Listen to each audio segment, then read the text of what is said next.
Hi, welcome to our hackathon project. And so our project is mostly on how we can create novel ways to improve LLM inference using various optimizations we'll be discussing below. So we started with a pruning algorithm where we basically chunked up the model into certain pieces and then generated random mass overlays as candidates to survey the entire model efficiently. By measuring the effectiveness of the model after asking it with these chunked masks, you can calculate the top 20 best performing masks and find the overlap between them to get the most likely to be cut out neurons that don't affect the actual results of the model.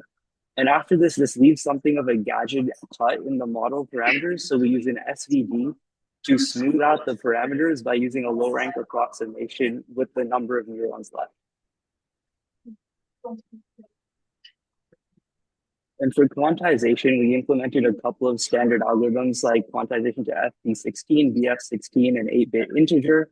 And we chose which one to use based on the hardware PyTorch indicated it was running on.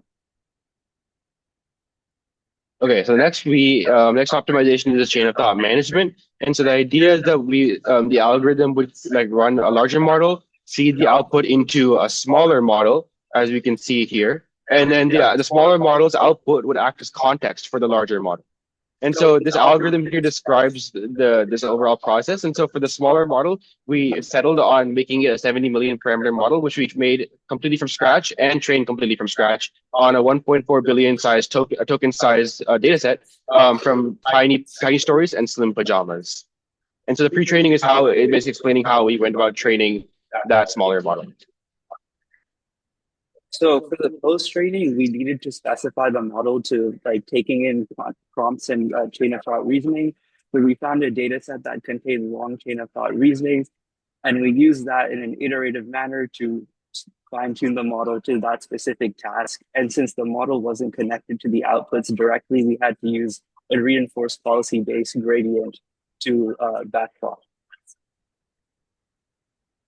Okay, one thing I want to highlight is we wanted to apply the chinchilla scaling law here, which states that the ratio between data set to parameters is 20 to 1, which we can see here. Okay, now for the results, one thing we want to preface is that we notice a big difference between the hardware, so Intel versus the M series, as well as if you plug in your laptop versus not. And then now we can see for different models, Gemma 3 and QN3, the different speed ups and optimizations. And then for future steps, we realized that the data set's really important for the smaller model, just because it's smaller, so the higher quality data makes it converge and learn faster. And yeah, this write-up will be on our GitHub repo as well. Thank you.